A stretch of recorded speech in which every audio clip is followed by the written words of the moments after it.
look, I became a journalist because I didn't want to do math because I hate math.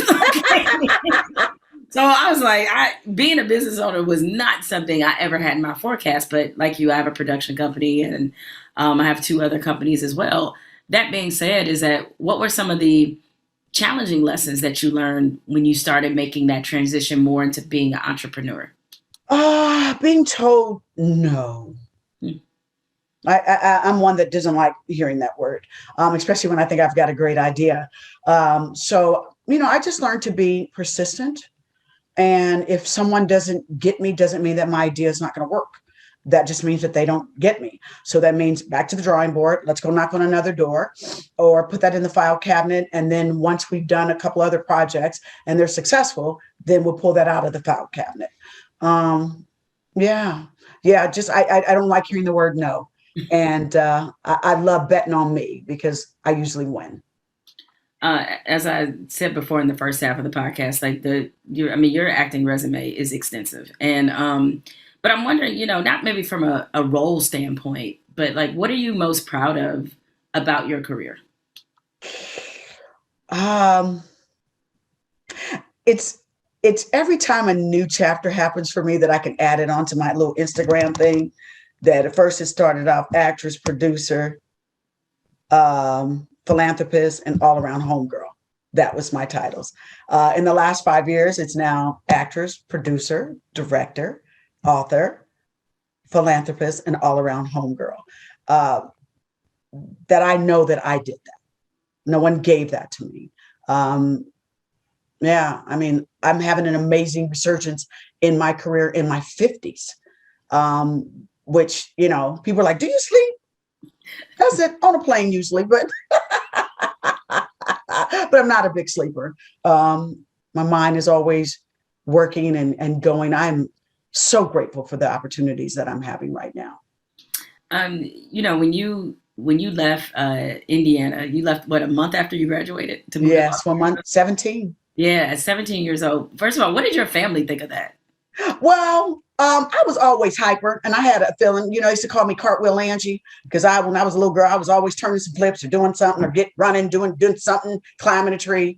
I was my mother's most hyperactive child, so she was like, "Okay, but you going to school?"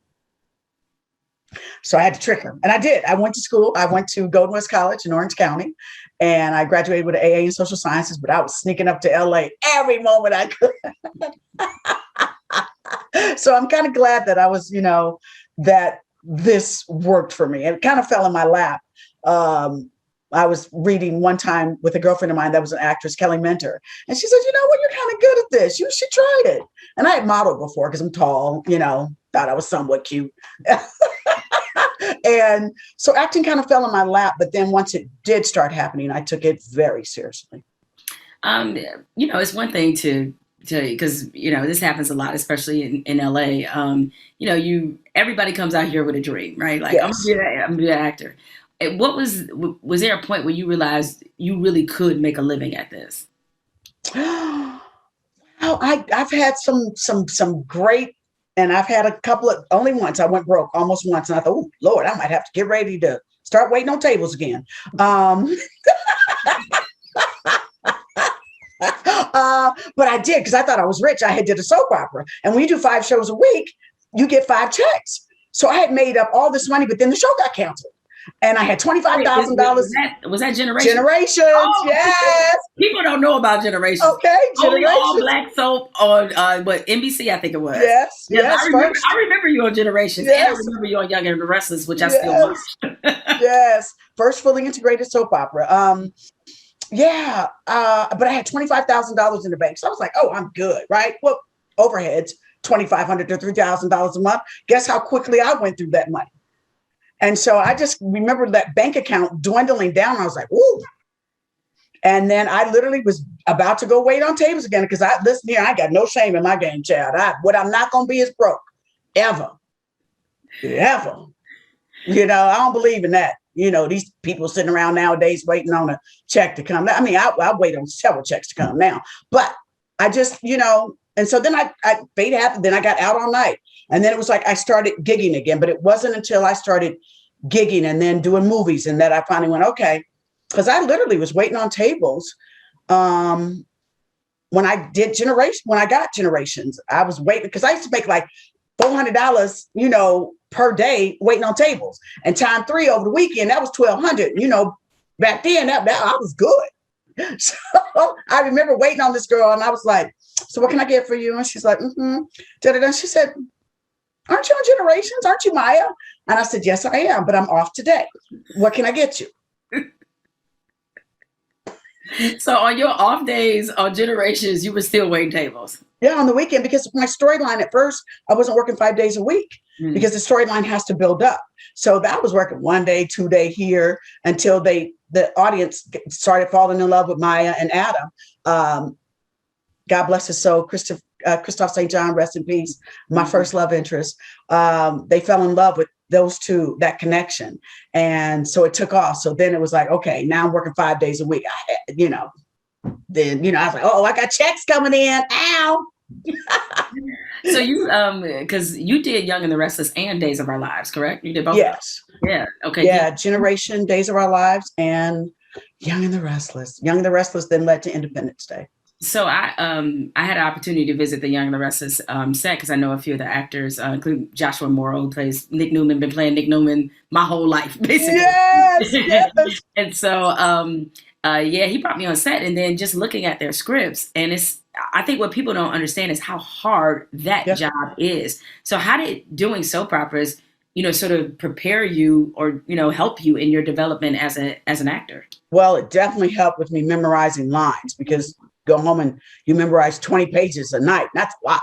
So it's like a muscle that, that if you use and you keep using it, it's like spitting something in a computer that I literally can look at something and boom, then I know it. Everybody's like, you memorize everybody's lines quick. And that's from working on soaps. I think soap operas are some of the most underrated actors that are out there. They do 5 shows a week. That's a lot. Yeah, as you continue to make this, evolution into businesswoman, and you got about 62 jobs right now. I do. So, what does self-care look like for Vivica A. Fox? Oh, girl, I am a self-care child. I take good care of Vivica. I'm a spa junkie. I love going to the spa. I love getting my massages. I drink my water. I stretch a lot because being an athlete, my knees, and all the stunts and fight scenes that I've done over my career, my knees took a beating. They really did. So I make sure that I take good care of myself. I really am into going to the chiropractor, stretching, drinking my waters, but more importantly, keeping my spirit happy. You mentioned the stunts. So like Kill Bill, you did all that yourself, right? Yes. Okay. Yeah, except the falling into the table. And I wanted to do that, but Quentin Tarantino was like, Vivica, it's going to break. And it's sugar glass. I was like, give me this, let me try it once. Come on, Quentin. He was like, no. And my stunt double did it and she got cut. Oh, wow. But not big. It was 4 stitches. So what kind of training did you have to undergo? 6 months of training, Taekwondo. We were trained by Master Wu Ping, who trained the actors from Matrix. And so this guy was no joke. I trained for 4 months here in Los Angeles. And then we went to Beijing, China for a month and worked out five days a week, 5 hours a day. First, it started off 8 hours a day, 5 days a week. So 9 to 5. It was a gig. Quentin Tarantino, and he was another one that if you were late, you got written up for it. And he said, and I'm not going to tolerate it. So there was really a sense of professionalism from training all the way to filming. Oh, wow. That is intense. I've seen a few of the comments you've made about this, but there's been a lot of conversation about whether or not they're going to continue the story on. Yes. You're with the daughter of your character, Vernita Green's daughter, who witnessed, of course, Beatrix, y'all get into it and everything. She killed me. I was like, wait, I shouldn't have to say spoiler alert. This movie been out too damn long. Exactly. I was going to say no. I had a great thing because I got, and I felt Quentin was like, oh my God, you like fell out of frame in slow-mo. Vivica. It was great. And my hair like stuck to the window behind me. He was like, that was awesome. I don't need another take. Got it. Well, he has Yeah, talked before about like retiring after he get to a certain number of movies. Would you like to see the continuation of Vernita Green's story through her daughter? absolutely. Mhm. Absolutely. Are you kidding me? That I think the setup was perfect for it. But can I just straighten out one thing though? A lot of people thought that I was kicking the young actress, her name is Ambrosia, to the curb because I did an interview and a gentleman asked me, who would you have play your daughter? I said, well, they're waiting on Ambrosia to grow up. And he goes, no, no, no, no. Say if they want a name.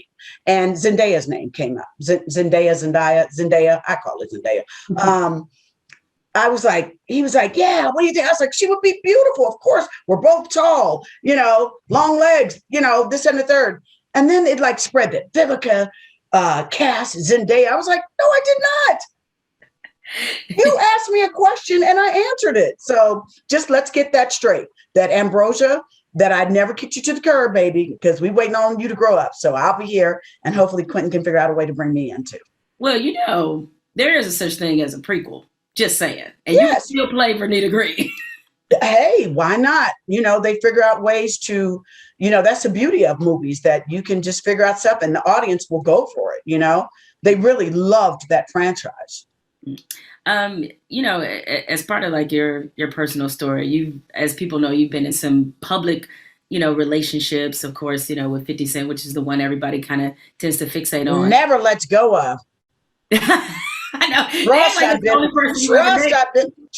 been with other guys, but for some odd reason, they think that's the only one. I was like, y'all don't want me to break out that? No, I'm playing. I was like, you got some names you want to drop, Vivica? We'll save that for the book when I'm about to, Yeah, I got you. But no, but I know that's difficult when you date somebody who's also in the public eye, just like you are. Is that something that you would consider doing again after that experience? Absolutely not. Hell no. No way. I'd let people know that I do not have any desire to date anyone in show business. I can look at you, you be fine as hell, but that's all that's gonna happen.